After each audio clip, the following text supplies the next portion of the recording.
तुमने इस आदमी को नौकरी से क्यों नहीं निकाला? काजी की परेशान बीवी ने रात को उनसे पूछा। मैं अपना कान को तमाम से आराम कर को 1 साल की तनख्वाह भी दूँ और साथ में पूरे शहर का मजाक बनूं। मैं ऐसा कभी नहीं करूँगा। अब तुम एक काम करो, एक और नौकर ढूंढो, बीवी ने गुस्से में कहा। और इस बेशकीमती शेख चिल्ली को तुम सिर्फ अपने काम के लिए रखो। बहुत अच्छा, काजी ने कहा। तुम शेख चिल्ली को अब कम से कम खाना देना, बस इतना खाना देना कि वो मरे नहीं। मैं उसे रोजाना अपने साथ कचौड़ी ले जाया करूँगा। देखते हैं बिना काम और भोजन के कितने दिन जिंदा रह पाता है। परंतु काजी को जल्दी अपनी गलती का एहसास हो गया। शेख के बाहर बैठे बैठे दिन में सपने देखता और फिर लोगों से गप्पे लगाने में काफ़ी खुश था। जब लोगों को यह पता चला कि उसे इतना कम खाना मिलता है तो लोगों ने खुद उसे अपना भोजन देना शुरू किया। एक दिन काजी की पत्नी ने नए नौकर के हाथ कचहरी में काजी के लिए एक संदेश भेजा। उन्हें आटा खरीदने के लिए तुरंत कुछ पैसों की जरूरत थी। दरबार ने नौकर को कचहरी के अंदर घुसने नहीं दिया। मैं तुम्हारी मदद करूंगा, शेख ने कहा। वो कचहरी के दरवाजे पर खड़ा होकर चिल्लाया, सरकार, घर में ना तो पैसे और नहीं आटा, आप जल्दी कुछ करें। काजी को यह सुनकर बहुत शर्म आई। बेवकूफ़, उन्होंने बाद में शेख को डांट, खबरदार जो आज से तुमने दोबारा कचहरी में इस तरह का अड़ंगा डाला। कुछ दिनों बाद काजी के घर में आग लग गई। बेगम का नया नौकर दौड़ता हुआ कचहरी में काजी को उसकी सूचना देने के लिए आया। तुम घर जाकर मदद करो, शेख ने उससे कहा। मैं काजी साहब को उसके बारे में बता दूंगा, क्योंकि शेख को कचहरी के समय काजी साहब के काम में अड़ंगा डालने के लिए सख्ती से मना किया था। इसलिए वो शाम तक धैर्य से इंतजार करता रहा, जब तक काजी का आधे से ज़्यादा घर चलकर राख हो चुका था। काजी की पत्नी एक रईस व्यावसायिक परिवार से थी। काजी ने घर को दोबारा बनाने के लिए कर्ज की मांग के लिए अपनी ससुराल जाने की ठानी। उन्होंने शैतानी से दूर रखने के लिए शेख चिल्ली को भी घोड़े पर अपने साथ ले लिया। काजी की ससुराल कोई 50 मील दूर होगी। बीच में काजी को दस्त लगे और एक शौच के लिए जंगल में जाना पड़ा। तभी सड़क पर से काफिला गुजरा। वो शेख चिल्ली को घोड़े का असली मालिक समझ बैठी। हम तुम्हें इस घोड़े के लिए 200 रुपये देंगे, उन्होंने उससे कहा। क्या तुम उसे इतने में बेचोगे? हाँ, शेख ने कहा। उसने पैसों को रखा, फिर थोड़ी सी घोड़े की पूंछ काटी और फिर जमीन में एक गड्ढा करके उसने पूंछ के बालों को उसमें गाड़ दिया। सरकार, जरा जल्दी कीजिए, वो काजी को आते देख जोर से चिल्लाया। अभी अभी घोड़े को बेचकर इस जुए के बिल में ले जाया गया है। अगर आप मेरी मदद करेंगे तो हम इसे खींचकर बाहर निकाल लेंगे। काजी को कुछ समझ नहीं आया, फिर वो शेख को पकड़े रहे और शेख जमीन में गड़ी घोड़े की पूंछ को खींचता रहा। अंत में पूंछ बाहर निकल आई, वरना तो शेख और काजी दोनों धड़ाम से जमीन पर जाकर गिरे। चूहे हमसे ताकतवर निकले सरकार, शेख ने दुखी अंदाज में कहा। घोड़ा सीधा जमीन के अंदर चला गया। अब हमें इसे बाहर निकालने के लिए फावड़ों के साथ खुदाई करने वाले ताकतवर लोग चाहिए। तुम क्या बकवास कर रहे हो बेवकूफ़, काजी गुस्से में चिल्लाए। भला एक घोड़ा किसी जुए के बिल में कैसे घुस सकता है? नमक हराम, जल्दी से बताओ तुमने मेरे घोड़े का क्या किया है? घोड़ा कहीं खो गया है या तुमने उसे बेच डाला है? अब हम आगे का सफ़र कैसा करेंगे? पैदल? संसार, पास में एक गांव है जहाँ पे आपको नया घोड़ा मिल सकता है, शेख ने कहा। एक घोड़े के गुम जाने से आप जैसे रईस आदमी को कोई फर्क नहीं पड़ेगा। बड़बड़ाते हुए काजी ने अगले गांव से एक और घोड़ा खरीदा और इसे एक पल के लिए भी अपनी आंखों से ओझल नहीं होने दिया। उन्होंने खुद तो घोड़े पर बैठकर यात्रा की और शेख को पहला घोड़ा खोने की सजा में पैदल लड़ाया। राजत को एक सराय में रखे काजी ने वहाँ खाना खाया। उसके बाद शेख की और कुछ सूखी रोटी फेंकते हुए कहा, तुम रात भर उस घोड़े के साथ ही रहना, तुम उसकी मालिश करते रहना और खबरदार जो तुमने उसे अपनी आंखों के सामने से ओझल होने दिया। क्या तुम मेरी बात समझे?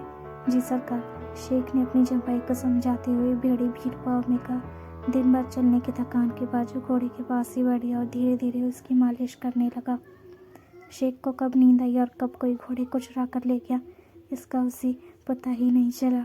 वो जब सुबह उठा तो उसने घोड़े को नदारद पाया। शेख ने उसे चारों ओर ढूंढा। अगर उसने घोड़े को जल्दी नहीं खोजा तो काजी उसकी चमड़ी देर कटक देगा। फिर उसे घास के ढेर में जैसे घोड़ा सदा आ रहा था, 2 लंबे कान नजर आए।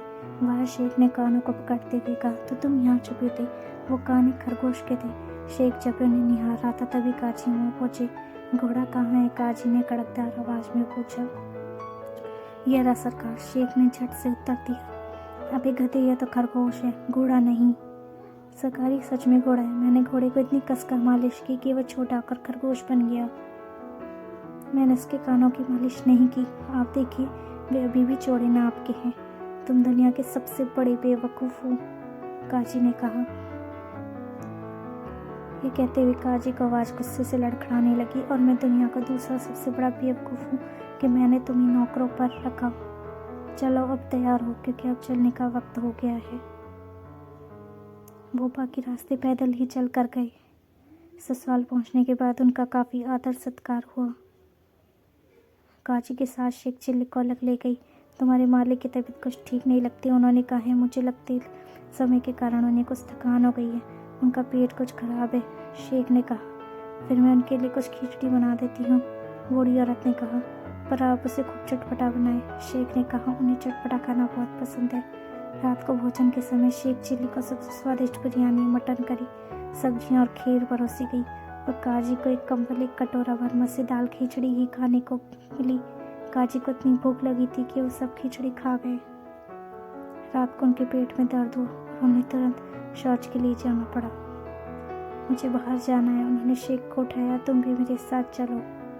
सरकार, शेख ने नींद में कहा। कोने में एक मिट्टी का मटका रखा है, आप उसका प्रयोग क्यों नहीं करते? सुबह को उसे खाली कर देंगे। काजी को रात में कई बार शौच जाना पड़ा। सुबह तक मटका आधा भर चुका था। इसे बाहर फेंक कर आओ, उन्होंने शेख को आदेश दिया। मैं ये काम नहीं करूँगा, शेख ने कहा। मैं मेहतर नहीं हूँ। काजी को कुछ समझ नहीं आया। गुस्से में आकर उन्होंने मटका उठाया और उसे जंगल में फेंकने चल पड़े। उनका साला उनके पीछे पीछे दौड़ता हुआ है। उसे आते हुए देख काजी ने शर्म के मारे अपनी रफ्तार बढ़ा दी, परंतु उसका साला तेजी से दौड़कर उनके पास पहुंच गया। भाईजान, आप अपने सिर पर यह बोझ लाद कर कहाँ जा रहे? लाइए, मैं आपकी मदद कर देता हूँ। नहीं नहीं, काजी ने विरोध किया। नहीं, ठीक है। काजी ने मटके को कसकर पकड़ने की कोशिश की, परंतु मटका उसके हाथों से फिसलकर उन दोनों के बीच में जाकर गिरा, जिससे दोनों लोग गंदगी से सन गए। शेख इस पूरे नजारे को खिड़की में से देख रहा था। सरकार, वो काजी की ओर दौड़ता हुआ चिल्लाया। कहीं आपकी चोट तो नहीं आई? काजी ने विनम्र भाव से अपने दोनों हाथ जोड़े। मैं तुमसे विनती करता हूँ शेख चिल्ली, तुम मुझे अकेला छोड़ दो। उन्होंने कहा, मैंने तुम्हें बहुत झेला और बर्दाश्त किया है, तुम जीते मैं हारे। मैं तुम्हें फौरन नौकरी से निकालता हूँ। तुम पूरे साल की तनख्वाह ले लो और मेरे दोनों कान भी कुतर लो, पर तुम मेरी निगाह के सामने से दफा हो जाओ। आप अपने कान अपने पास ही रखें सरकार, शेख ने कहा। हाँ, यह है वह 200 रुपये जो मुझे आपका घोड़ा बेचकर मिला। मुझे अफसोस है कि दूसरा घोड़ा खरगोश में बदल गया। उस रात आपके घोड़े की मालिश करने के लिए कहकर भारी गलती की। 1 साल को पूरी तनख्वाह जेब में रखे शेख चिल्ली बड़ी जीत हासिल करके शान से अपने घर लौटा। दोस्तों, कहानी अच्छी लगी हो तो चैनल को लाइक कीजिए, सब्सक्राइब कीजिए, ताकि और कहानी इसी तरह से मिलती रहे। And thank you so much for watching. Thank you once again.